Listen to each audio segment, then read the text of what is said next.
They say when a woman says, "I do," she closes every other door behind her. They say marriage is a new beginning, a fresh start, a clean slate. But nobody talks about the rooms we forget to lock. Nobody talks about the memories we quietly pack into invisible boxes and hide under the bed of a new life. Her name is Amara, and she is married.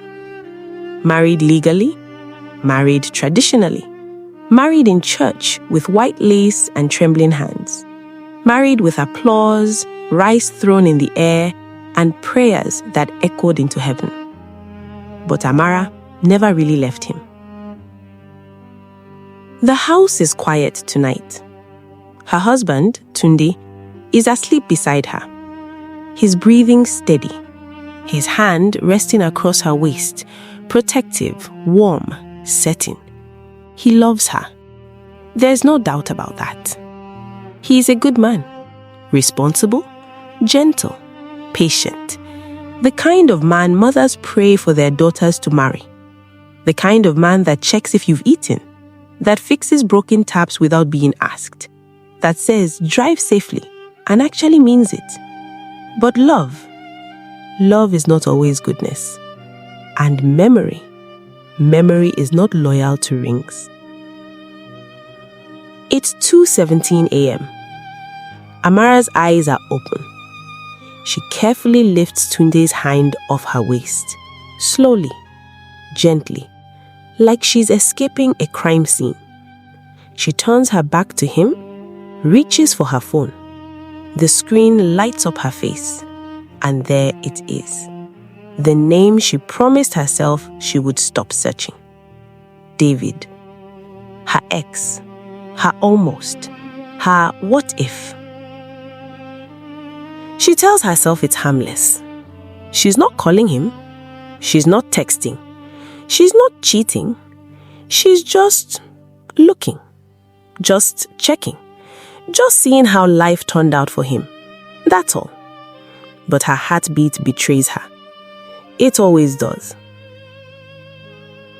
David was never safe, never stable, never predictable. He was fire. The kind of man who made her laugh loudly in public. The kind who argued passionately. The kind who said reckless things and meant every word. He loved her in storms. Tunde loves her in calm waters. And sometimes she misses the storm. When she met David, she was 24. Soft, hopeful, wild with dreams. They met at a mutual friend's birthday party. He was leaning against a car outside, arguing about music like it was politics. She rolled her eyes at him. He noticed. He walked over. "Why are you looking at me like I said something stupid?" And she smiled. That was the beginning. They were young and loud and intense. They fought about everything. Future plans, money, jealousy, pride. But when they loved like the world was ending tomorrow. Late night drives, long voice notes, inside jokes that made no sense to anyone else. He called her Mara. Nobody else did. Nobody else was allowed to. But passion is not always peace. And love that burns too hot eventually burns you. David was ambitious, but unstable. Dreams bigger than his discipline. He would promise the moon and forget to show up with a candle. She carried more than she should have. Emotionally, financially, mentally. And one day, she got tired. The breakup wasn't dramatic. No shouting, no slamming doors. Just exhaustion. Just two people sitting in silence, realizing that love alone was not enough. He said, "Maybe we need time." She nodded. But what she heard was, "Maybe we're done." Weeks turned into months. Months turned into distance. Distance turned into pride. And pride never makes phone calls. Then Tunde entered her life. Calm, intentional, steady. He didn't promise fireworks. He promised consistency. He didn't say, I can't live without you. He said, I want to build with you. And she was tired of storms. So she chose shelter. But nobody warns you that shelter can feel quiet. Too quiet. No adrenaline, no emotional roller coaster, no dramatic reconciliations. Just stability. And stability, when you've known chaos, can feel unfamiliar, almost boring. Her thumb hovers over David's profile picture. He looks different, more mature, beard fuller, smile softer. There's a woman in one of his pictures. Amara's chest tightens. She zooms in. The woman is laughing beside him, comfortable, close. And jealousy, that ugly, uninvited est, slips into her bloodstream. She doesn't even know why. She left. She chose someone else. She has a husband sleeping next to her. So why does it hurt? Because some love stories don't end. They pause. They linger in the bloodstream.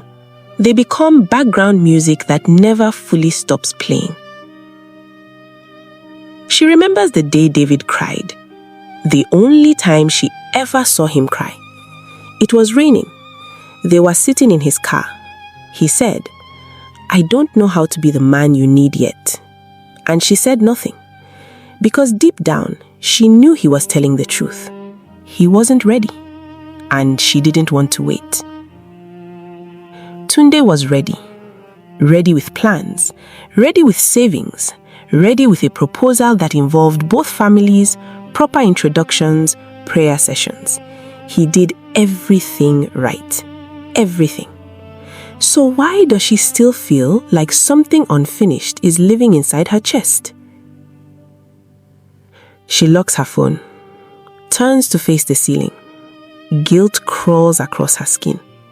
She looks at Tunde. He shifts in his sleep and pulls her closer instinctively. He trusts her completely. And trust is sacred. She hates herself a little in that moment because she knows this isn't fair. Not to him, not to herself, not to the past. But closure is a strange thing. Sometimes we don't miss the person, we miss who we were with them. With David, she was fearless. With Tunde, she is careful. With David, she was wild. With Tunde, she is responsible. And maybe she misses that younger version of herself. Morning comes. She wakes before Tunde, goes to the kitchen, prepares breakfast. Fried eggs, toast, tea, normal wife things. She moves through the house like nothing is wrong. Like she didn't just emotionally time travel at 2 a.m. Tunde walks in smiling. Good morning, babe. She smiles back. Morning. He kisses her forehead. And for a second, she feels grounded. Present. Here. But memory is patient. It waits for quiet moments. In traffic. In the shower. In between conversations. Later that afternoon, she receives a notification. A suggested friend, David. Her breath stops. They have mutual friends still. It's not strange. It's just an algorithm. But her heart doesn't know that. She stares at the screen, finger hovering. Add friend, ignore. Add friend, ignore. This is how it starts. Not with betrayal, with curiosity, with unfinished sentences, with the need to know. Her mind whispers, you are married. Her heart whispers, but you never really said goodbye.